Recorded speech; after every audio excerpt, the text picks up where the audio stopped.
ہم اسکول سے گھر پہنچے تو فق رہ گئے۔ ہمارے اس بڑے سے مکان پر لوگوں کا ہجوم تھا۔ گھر کے قریب پہنچے تو اندر سے ہزاروں آوازیں آتی محسوس ہوئیں۔ میں تو بھاگتا ہوا اندر چلا گیا۔ اندر عصمت آپا پچھاڑیں کھا رہی تھیں۔ زہرا آپا غالباً بے ہوش تھیں۔ چچی ان کے ہاتھ اور ملازمہ ان کے پاؤں سہلا رہی تھیں۔ اماں پر الگ غشی کے دورے پڑ رہے تھے۔ تحسین خالہ ان سے لپٹی رو رہی تھیں۔ بار بار وہ انہیں سنبھالتیں، پھر اپنا سینہ کوٹ لیتیں۔ دادا اور گھر کے دوسرے مرد بھی پریشان تھے۔ رضا بھائی اور شجاع بھائی الگ کھڑے رو رہے تھے۔ مجھے دیکھتے ہی شجاع بھائی نے مجھے کھینچ کر سینے سے لگا لیا۔ اماں اور بہنوں کے گرد محلے اور خاندان بھر کی عورتوں کا جھمگٹا تھا۔ ضیاء ابا گزر گئے۔ وہ بھرائی آواز میں بولے، یہ جملہ نہیں بم کا دھماکہ تھا۔ میں جو اب تک حیران سخت پریشان تھا ہکا بکا رہ گیا۔ مجھے ان کی بات پر ذرا یقین نہیں آیا۔ میری نگاہ ابے کے کمرے کی طرف اٹھی۔ وہاں کافی لوگ جمع تھے۔ دروازہ کھلا ہوا تھا۔ علاقے کے پولیس افسران بھی وردیوں میں موجود تھے۔ میں شجاع بھائی کی گرفت سے نکل کر اس طرف دوڑا۔ اندر کا منظر مجھے دہشت زدہ کر گیا۔ ابا اپنے کمرے کی چھت میں لگے کنڈے سے لٹک رہے تھے۔ وہی سلکی شیروانی، وہی سفید پاجامہ تھا، مگر چہرہ وہ نہیں تھا۔ عجیب سا ہیبت ناک ہو گیا تھا، اتنا دہشت خیز کہ میرے منہ سے بے ساختہ چیخ نکل گئی۔ میری چیخ سنتے ہی کافی لوگ ایک دم پیچھے مڑے۔ میں وہاب چاچو کی بغل میں گھسا دیوار سے ٹیک لگائے منہ پر دونوں ہاتھ رکھے سہما کھڑا تھا۔ وہاب چاچو اور بڑے چاچا مجھے دیکھتے ہی میری طرف لپکے۔ وہاب چاچو نے مجھے گود میں اٹھا لیا، میرا سر کاندھے پر لگا کر اس پر ہاتھ رکھ لیا اور مجھے لیے باہر نکل آئے۔ یہاں یہ کیسے آیا؟ منع کرو بچوں کو۔ شجاع سے کہو بچوں کو دوسری طرف لے جائے۔ مختلف آوازیں آنے لگیں، پھر ایک بھاری بھرکم آواز گونجی، پلیز آپ لوگ دروازہ بند کر دیں۔ غالباً یہ اس پولیس آفیسر کی آواز تھی جو کافی اندر کھڑا تھا، مگر سب سے لمبا ہونے کی وجہ سے مجھے بھی صاف دکھائی دے گیا تھا۔ وہاب چاچو نے شجاع بھائی کو جھڑکا، اسے سنبھالو، تم تو بڑے ہو، خیال رکھو، خود پر قابو پانے کی کوشش کرو۔ دلہن بھابھی اور عصمت زہرا کی حالت ایسی نہیں ہے کہ وہ اسے سنبھال سکیں۔ یہ کہہ کر انہوں نے مجھے گود سے اتارا، پیار کیا، آنکھوں میں آئے آنسو پہنچے اور پلٹ گئے۔ میں تو طوفان بنا ہوا تھا۔ اب بھی شجاع بھائی کی گرفت سے نکل بھاگا اور جا کر غش کھائی، اماں سے لپٹ کر رو پڑا۔ یقین کیجئے کہ میں اماں کی حالت دیکھ کر رویا تھا۔ ابا کی حالت دیکھ کر تو میں ڈر گیا، خوف زدہ ہو گیا تھا۔ تحسین خالہ نے مجھے گود میں بھر لیا، اماں نے مجھے لپٹا لیا۔ ایک ہنگامہ تھا، شور تھا کہ کان پڑی آواز سنائی نہ دیتی تھی۔ دادی کی چیخیں تو آسمان سے باتیں کر رہی تھیں۔ وہ ابا کا نام لے لے کر ایسے پکار رہی تھی کہ ہر آنے والا بلکنے لگا تھا۔ دادا بڑے حوصلے سے خود کو سنبھالے ہوئے تھے، مگر میں جانتا تھا کہ دادا کی حالت سب سے زیادہ خراب ہوگی۔ جوان بیٹے کی موت کا بوجھ سہارنا ان کے بس کی بات نہیں تھی۔ یہ قیامت کا منظر جیسے میرے ذہن میں منجمد ہو گیا۔ لوگوں کے جملے سے جو کچھ میں اخذ کر پایا وہ یہ تھا کہ ابا نے خودکشی کر لی تھی۔ کچھ لوگوں کا خیال تھا کہ وہ اس بار سفر سے لوٹے تو کچھ عجیب سے تھے، بہت پریشان تھے۔ گھر والوں کے خیال میں ان کا ذہنی توازن بگڑ رہا تھا، وہ بے وجہ ہنگامہ آرائی کیا کرتے تھے، مگر کچھ لوگوں کا خیال یہ بھی تھا کہ وہ پھر کسی نئے سفر کی تیاری میں لگے تھے۔ باپ نے پیسہ دینے سے انکار کر دیا ہوگا، اس لیے دل برداشتہ ہو کر انہوں نے جان دے دی۔ مگر کچھ عرصے کے بعد میں نے دوسری قسم کی باتیں بھی سنی، مثلاً یہ کہ ان کا کسی طوائف زادی سے عشق چل رہا تھا۔ انہی کا ایک غیر ملکی دوست ان کا رقیب بن گیا تھا اور اس طوائف زادی کو لے کر اپنے ملک چلا گیا۔ ابا کو اس طوائف زادی سے زیادہ اپنے دوست کو کھو دینے کا قلق تھا۔ کچھ لوگوں نے اس خودکشی کو پر اسرار قتل بھی قرار دیا۔ ان کے خیال میں اس طوائف زادی کے محافظ بدماشوں نے ابا کو کسی طرح انہی کے کمرے میں پھانسی کے پھندے سے لٹکا دیا تھا، مگر جلد ہی اس خیال کو بھی خارج از امکان قرار دے دیا گیا، کیونکہ ابا کا کمرہ دوسرے کمروں کے بیچوں بیچ تھا۔ ان کے کمرے میں آنے والے کو پہلے دوسرے کمروں میں سے گزر کر آنا پڑتا تھا، بالخصوص اس کمرے سے جو ہم سب کا مشترک تھا، جہاں بہنوں کے علاوہ میں اور اماں بھی سوتے تھے۔ مجھے اتنا تو یاد تھا کہ رات اماں بھی سکون سے سوئی تھی اور میں بھی۔ مجھے تو لیٹتے ہی نیند آ گئی تھی، اماں کو بھی یقیناً آ گئی ہوگی، اور کئی راتوں کی جاگی ہوئی اماں ٹوٹ کر سوئی ہوں گی۔ جب انہیں یا کسی کو بھی ابا ہی کی آمد کا پتہ نہ چلا تو کسی اور کی آمد کا کیا پتہ چلتا، مگر جب آپا زہرا نے بتایا کہ ابا کی آمد پر ان کی آنکھ کھل گئی تھی، ابا کے کمرے میں جانے اور کنڈی لگا لینے کے بعد ہی وہ سو سکی تھی، تو بات کسی حد تک صاف ہو گئی۔ بہرحال اس تمام کارروائی کا نتیجہ کیا ہوا یہ تو مجھے بہت بعد میں پتہ چلا تھا، اس لیے میں اپنے اسے وقت پر بیان کروں گا۔ ابا کی موت نے پورے گھر کو افسردہ کر دیا تھا۔ اماں کی حالت تو سب سے زیادہ خراب تھی۔ دادی ہر وقت اماں کی اور اماں ہوش میں آتے ہی دادی کی دل جوئی کیا کرتی تھیں۔ تحسین خالہ کیونکہ خود بھی بیوہ تھیں، اس لیے اماں کے دکھ سے واقف تھیں، وہ بھی اماں کی دل جوئی کرتی رہتی تھیں۔ شاید ایسے موقع پر ان کا اپنا زخم بھی تازہ ہو گیا تھا، اس لیے وہ بہت روتی تھیں۔ میں، فرحت، زینت اور زین گڑیا کا کھیل بھول گئے تھے۔ وہ گھروندہ اس شام نہ بن سکا۔ وہ چین اور گڑیا کے کپڑے اسی طرح تھیلے میں لپٹے اسی ڈھیر میں دبے رہے۔ میں تو اماں بہنوں کے رونے پر سبھی کچھ بھول گیا تھا۔ شجاع بھائی اور رضا بھائی ایک دم سنجیدہ ہو گئے تھے۔ اب وہ مجھے بات بات پر جھڑک بھی نہیں رہے تھے۔ آپا زہرا کے آنسو ہی نہ تھمتے تھے، جبکہ عصمت آپا پھر پتھر کی مورتی میں تبدیل ہو چکی تھیں اور چچیوں اور پھپھیوں کے ساتھ مل کر دور سے آنے والے خاندان والوں اور دوسرے مہمانوں کی میزبانی میں لگی ہوئی تھیں۔ بی جان، کاکا جان تو اماں سے لگ کر ہی بیٹھ گئی تھیں۔ جس دن ابا کو دفنایا گیا اس رات بی جان نے اماں کو رات بھر پلک بھی نہ جھپکنے دی۔ جب ان کی آنکھ بند ہوتی بی جان کی سرسراتی آواز آتی، تحسین اسے سونے نہ دینا، مردے کی قبر میں پہلی رات ہے۔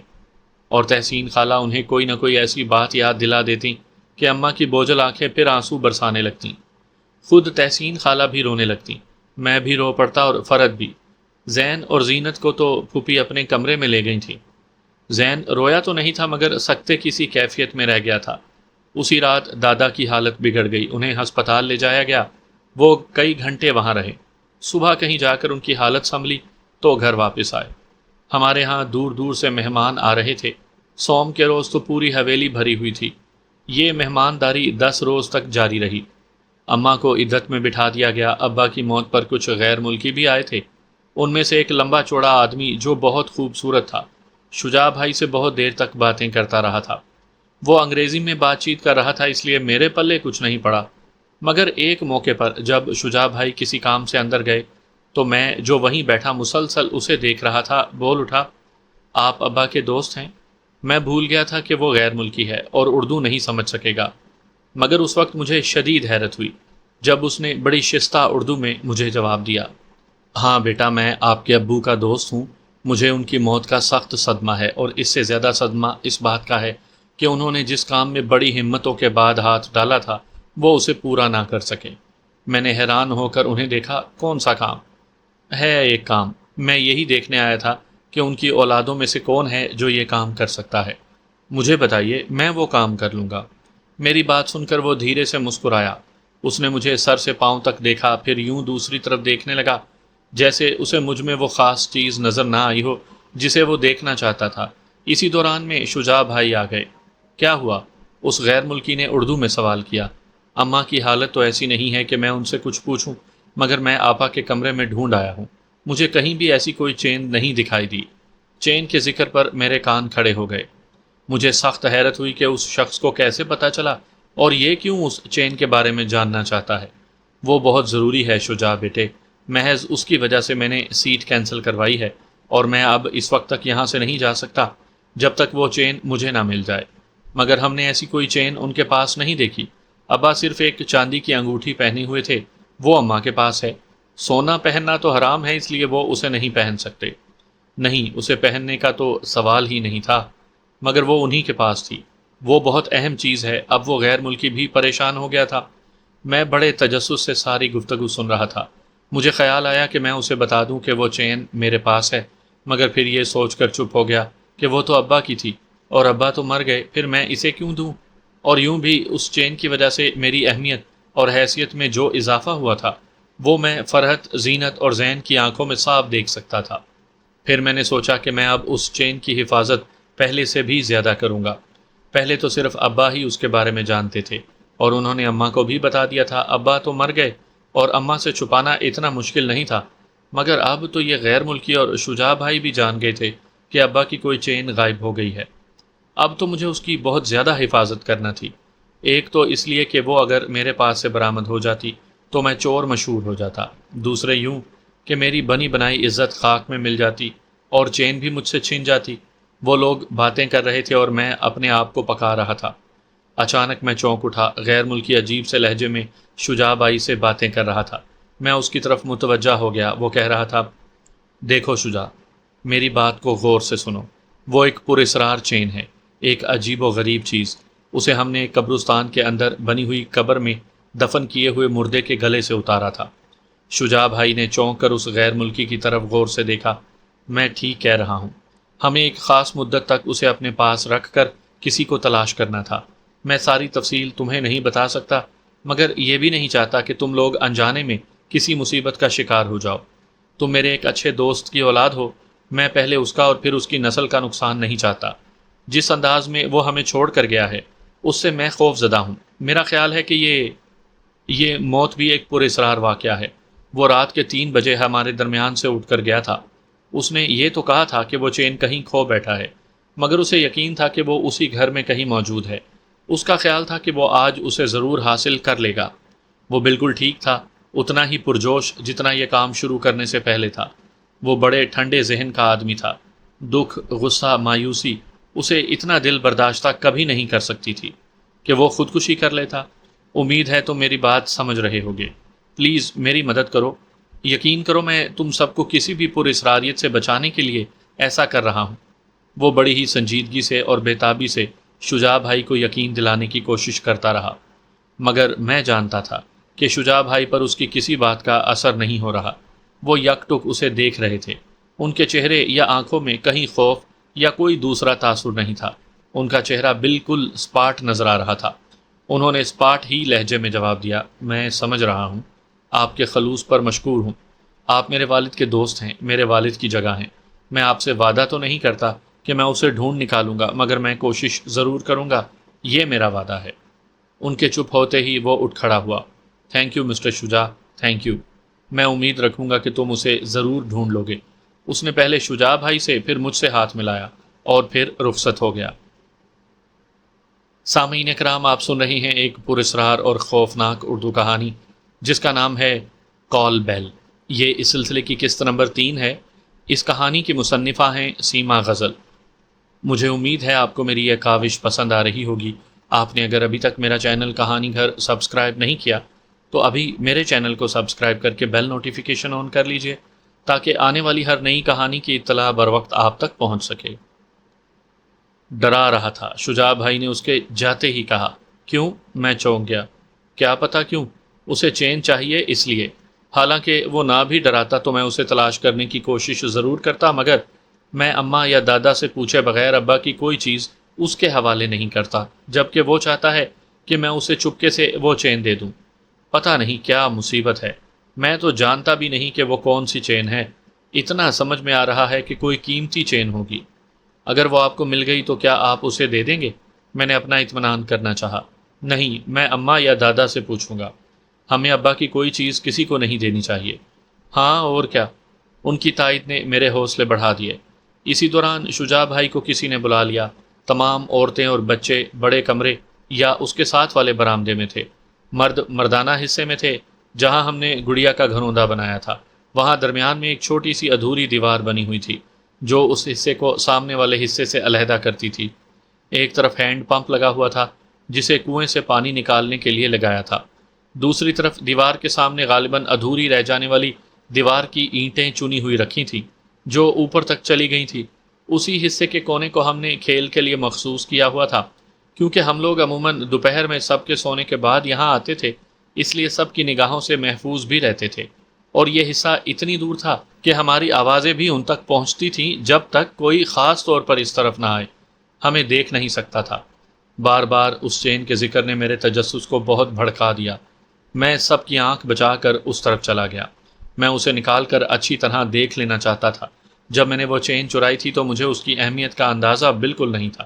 مجھے تو بس اپنی گڑیا کے لیے زیور چاہیے تھا۔ اگر اماں مجھے موتی پرو کر ہار بنا دیتی تو شاید میں اس جرم کا ارتکاب نہ کرتا، نہ یوں اس چین کا قصہ اہمیت اختیار کرتا، اور بقول اس غیر ملکی کے ابا بھی نہ مرتے۔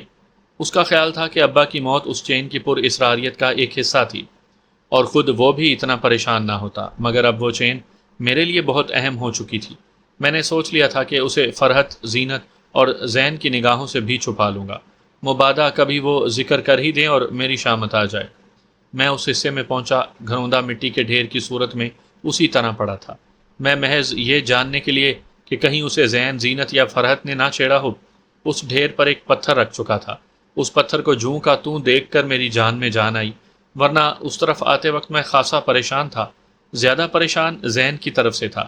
وہ ایب نارمل تھا، اس سے کچھ بعید نہیں تھا کہ وہ مارے خوف کے وہ چین نکال کر اسے اماں یا دادا کے حوالے کر دیتا، مگر یہ بھی غنیمت تھا کہ ابھی تک چین والا قصہ عام نہیں ہوا تھا۔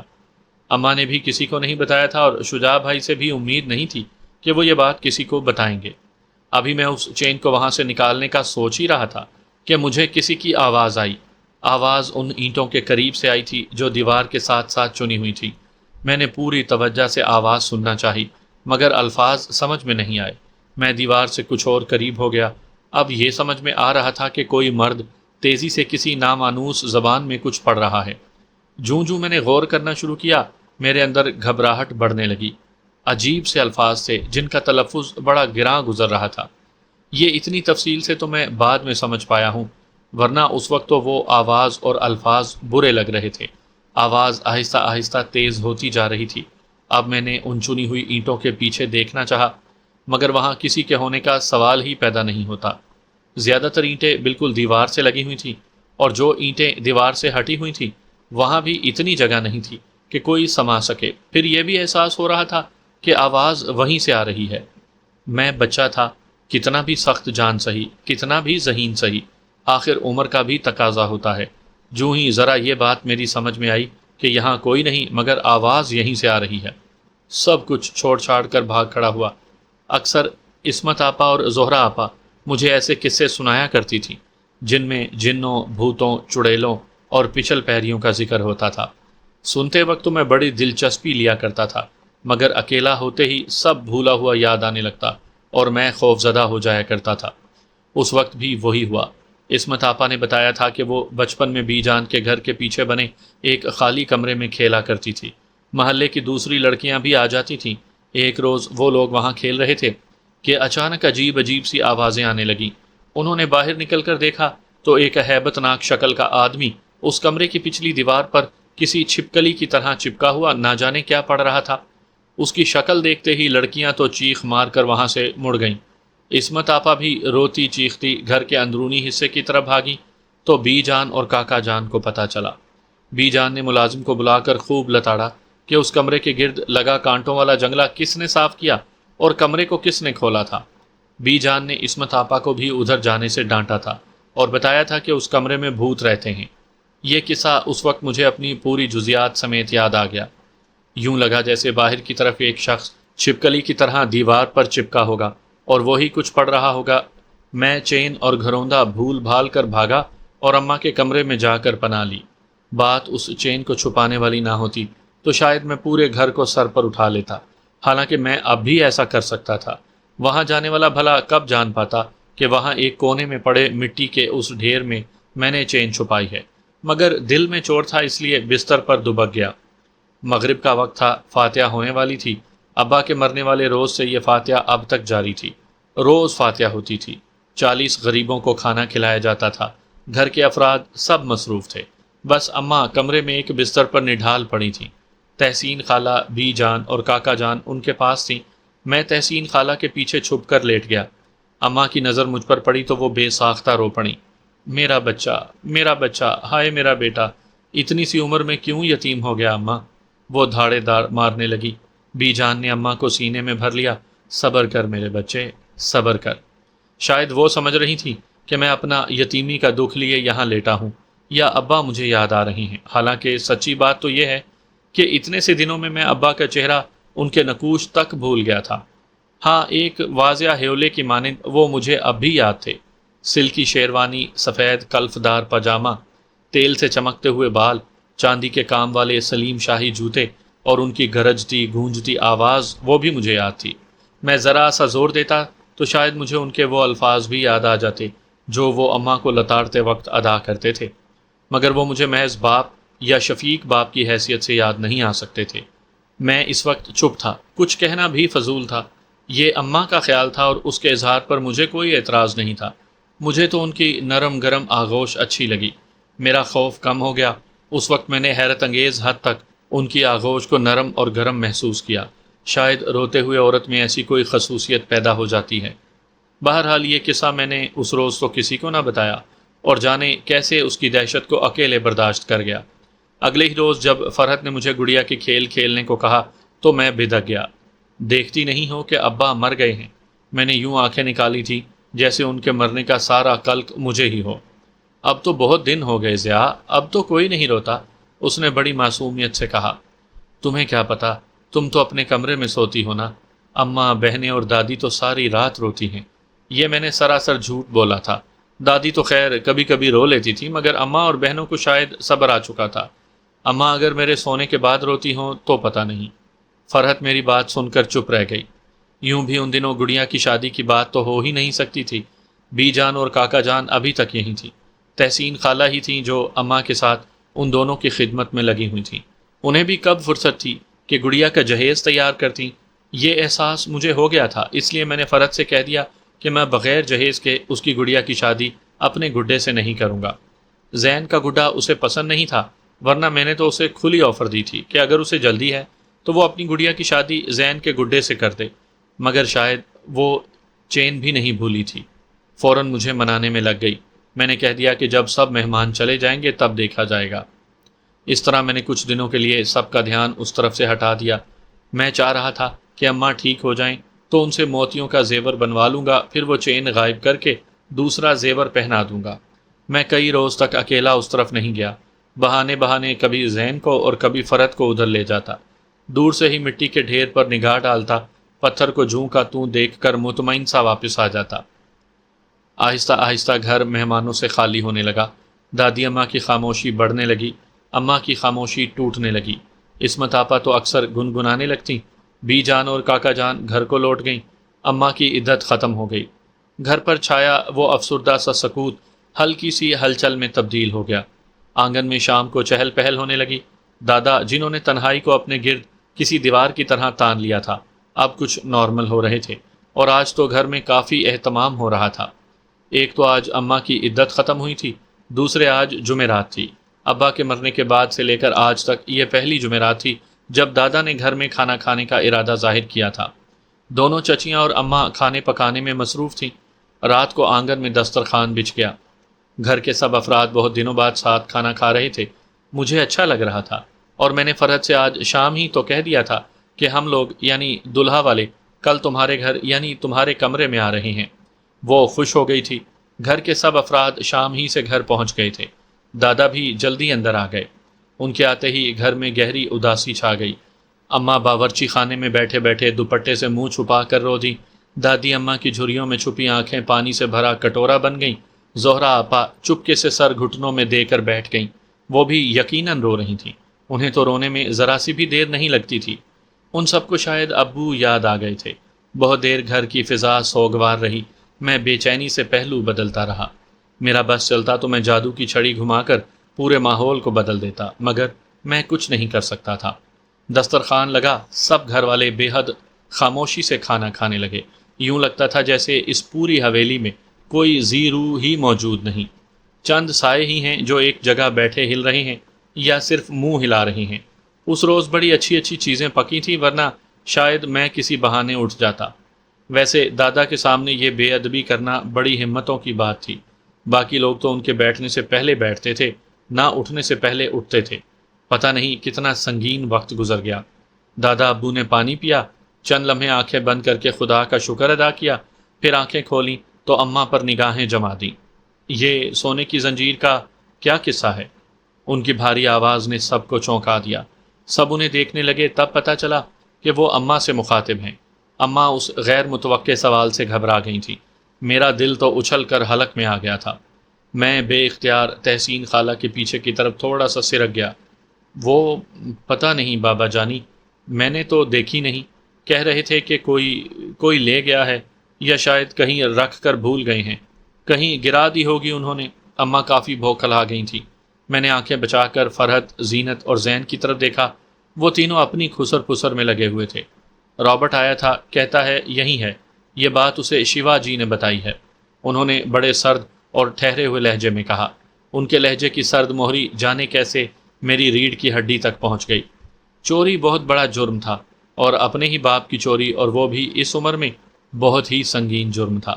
میں نے محسوس کیا کہ شیوا جی کے نام پر گھر کے افراد سفید پڑ گئے۔ یہ نام سنا تو میں نے بھی تھا، بڑی دھوم تھی ان کی، سنا تھا بڑے پہنچے ہوئے ہیں، موڈ میں ہوں تو سارا مستقبل آئینے کی طرف صاف صاف بتا دیتے ہیں، جی میں آ جائے تو دل کھول کر مدد کرتے ہیں، جو مریض موت کے قریب ہوں انہیں زندگی کی طرف لوٹا دیتے ہیں، کھوئی ہوئی چیزوں کے بارے میں تو منٹوں میں بتا دیتے ہیں۔ کیسی زنجیر دلہن؟ بڑے چچا نے حیرت سے اماں کو دیکھا۔ اماں اس سارے قصے کو اب تک سب سے چھپائے ہوئے تھیں، اب انہیں سب کے سامنے وضاحت کرنا پڑی، مگر شاید خدا نے میری سن لی۔ دادا نے ہاتھ اٹھا کر چچا کو چپ کروا دیا۔ تم میرے کمرے میں آنا، مجھے تم سے کچھ باتیں کرنا ہے۔ وہ اماں سے اتنا کہہ کر اٹھ کھڑے ہوئے۔ میں نے اماں کی طرف دیکھا، ان کا رنگ سفید ہو گیا۔ ایک دفعہ پھر میرے حوصلے پست ہونے لگے، جی چاہا اماں کی جان اس عطاب سے چھڑا لوں، مگر اسی لمحے مجھ پر ایک سنگین انکشاف ہوا کہ گزرتا وقت مجھے ایک عجیب و غریب جال میں جگڑتا جا رہا ہے۔ اگر میں اس موقع پر زنجیر چرانے کا اعتراف کر لیتا تو ابا کی موت کا الزام سراسر مجھ پر آ جاتا۔ میرا جرم زیادہ سنگین ہو چکا تھا، اس لیے میرا چپ رہنا ہی بہتر تھا۔ سو میں ساکت بیٹھا رہ گیا۔ دادا کے اٹھتے ہی سرگوشیاں تیز ہو گئیں، اماں سر جھکا کر بیٹھ گئیں۔ دادی نے سب کو چپ کروا دیا۔ سب سے زیادہ شجاع بھائی کھول رہے تھے۔ وہ اشارہ کر کے اماں کو کمرے میں لے آئے اور انہیں بتا دیا کہ رابرٹ ہمیں بے وقوف بنا رہا ہے۔ اگر ابا کے پاس ایسی کوئی چیز تھی تو بھی اس پر اس کا تو کوئی قطعی حق نہیں۔ بات انہوں نے اس طرح کی کہ اماں فوراً قائل ہو گئیں، بلکہ انہوں نے تو یہاں تک کہہ دیا کہ اسی منہ رابرٹ نے چرائی ہوگی۔ اب دیکھا کہ ان کا انتقال ہو گیا تو ان پر الزام رکھ دیا۔ اب وہ دادا کے پاس جاتے ہوئے کافی سنبھلی ہوئی تھیں۔ اندھیرا چاروں طرف اتر آیا تھا۔ اب میں محسوس کر رہا تھا کہ مجھے چین وہاں سے ہٹا لینا چاہیے۔ اب بات پھیل گئی تھی، کسی بھی وقت زین، زینت یا فرحت آتش فشاں کا دہانہ کھول سکتے تھے۔ اس سے پہلے ہی میں کوئی ایسی کہانی بنا دینا چاہتا تھا کہ میری جان بچ جائے۔ باوجود اس کے کہ رات گہری ہو گئی تھی اور مجھے اس طرف جانے سے خوف آ رہا تھا، میں وہاں جانے پر مجبور تھا۔ میں نے شجاع بھائی کے پڑھنے کی میز سے دراز سے ٹارچ نکالی، اسے قمیض کے دامن میں چھپا کر باہر نکل آیا۔ انتہائی دائیں جانب تحسین خالہ کا کمرہ تھا۔ میں اس طرف کو ٹہل گیا۔ میں جانتا تھا کہ سب کا دھیان فی الحال دادا اور اماں کی گفتگو پر لگا ہوگا۔ میں اس طرف سے اچانک بائیں طرف مڑ کر مطلوبہ جگہ پہنچ سکتا تھا۔ مجھے وہاں تک پہنچنے میں ذرا دشواری نہ ہوئی۔ دیوار کی آڑ میں پہنچتے ہی میں نے زمین کی طرف رخ کر کے ٹارچ کو روشن کر لیا۔ گھروندے کے ڈھیر کے قریب بیٹھ کر میں نے جلدی جلدی دونوں ہاتھوں سے مٹی ہٹانا شروع کر دی۔ ذرا سی دیر میں تھیلا میرے سامنے تھا۔ میں نے اسے بڑی احتیاط سے کھولا، گڑیا کے جوڑے میں لپٹی چین کو محسوس کیا۔ اس لمحے مجھے لگا جیسے میری انگلیاں کسی نرم کسی گداز چیز سے ٹکرائی ہیں۔ پھر میں نے محسوس کیا کہ وہ جوڑا خود بخود ہل رہا ہے۔ میں نے جلدی سے اس کی تہیں کھولیں اور پھر میری آنکھیں حیرت سے پھٹی کی پھٹی رہ گئیں۔ میرے ہاتھ سے وہ جوڑا گر گیا۔ اس میں ننھے سے ہلکے براؤن رنگ کے کیڑے تھے۔ خوف کی وجہ سے میں نے انہیں غور سے دیکھا، پھر ٹارچ بھی میرے ہاتھ سے گر پڑی تھی۔ میں چھلانگے مارتا ہوا وہاں سے بھاگ پڑا۔ اس وقت مجھے یہ ہوش بھی نہیں تھا کہ کوئی دیکھ لے گا تو کیا ہوگا۔ میں سیدھا تحسین خالہ کے کمرے میں گھس گیا۔ بدحواسی شاید میرے چہرے سے عیاں تھی۔ تحسین خالہ اس وقت لیٹی ہوئی فرحت کو کوئی کہانی سنا رہی تھی۔ مجھے یوں گھستا دیکھ کر چونک اٹھیں۔ کیا ہوا ضیاء؟ بی آپا کو شاید وہ سمجھی تھی کہ دادا نے اماں کو کچھ کہا ہے۔ وہ خالہ وہاں کوئی ہے، میں بے ساختہ بول اٹھا۔ کیا؟ وہ اٹھ کھڑی ہوئی، دروازے پر آئیں، چاروں طرف دیکھا۔ فرحت حیران سی ٹانگیں سکیڑے بیٹھی تھی۔ مجھے سوچنے کا وقت مل گیا۔ یہ بات میں جان چکا تھا کہ کسی بھی حال میں مجھے اس چیز کے بارے میں کچھ نہیں بتانا ہے، بلکہ جیسے بھی ہو ان سب کو اس جگہ سے دور رکھنا ہے۔ میں اس وقت تو چین وہاں سے نہیں نکال سکا، مگر صبح سویرے اسے وہاں سے اٹھا سکتا تھا۔ کیا بات ہے ضیاء؟ باہر تو کوئی بھی نہیں ہے۔ وہ پلٹ کر میرے قریب آ بیٹھی۔ میں اتنی دیر میں خود کو کافی حد تک سنبھال چکا تھا۔ پتہ نہیں خالہ، مجھے ایسے لگا تھا کہ جیسے کوئی بھوت میرا پیچھا کر رہا ہے۔ میں نے انتہائی چالاکی سے بڑا معصوم بن کر کہا۔ وہ ہنس پڑی۔ لو بھلا، بھوت کے پیچھے بھوت کیوں پڑنے لگا؟ فرحت بھی ہنس پڑی۔ اماں کے ساتھ کیا ہوا؟ دادا نے کیا کہا؟ شجاع بھائی نے اماں کا ساتھ دیا۔ اس انگریز یا یونانی کا مجھے پتہ نہیں، میں تو تمام رات جاگتا رہا۔ میں نے تحسین خالہ سے اماں کو کہلوا دیا کہ میں آج ان کے پاس سوؤں گا۔ اماں پہلے ہی دادا والے معاملے میں الجھی ہوئی تھیں انہوں نے اس بات کا نوٹس نہیں لیا، ورنہ عام طور پر وہ مجھے کبھی اس کی اجازت نہ دیتی۔ وہ رات کیسی گزری یہ میں ہی جانتا ہوں۔ ذرا سی دیر کو آنکھ لگتی تو یوں لگتا جیسے میرے بدن پر کیڑے رینگ رہے ہیں۔ میں گھبرا کر اٹھ بیٹھتا، کھڑا ہو کر اپنے کپڑے جھاڑتا، کبھی کمر کھجاتا تو کبھی ٹانگیں۔ فرحت اور تحسین خالہ بے خبر سو رہی تھی، ورنہ وہ دونوں میری حالت دیکھ کر ضرور پریشان ہو جاتی۔ حیرت کی بات ہے کہ مجھے خوف محسوس نہیں ہو رہا تھا، مطلب یہ کہ میں اس بات سے قطعی خوفزدہ نہیں تھا کہ وہ آواز کیسی تھی، یا یہ کہ اس جوڑے میں وہ کیڑے کہاں سے آ گئے۔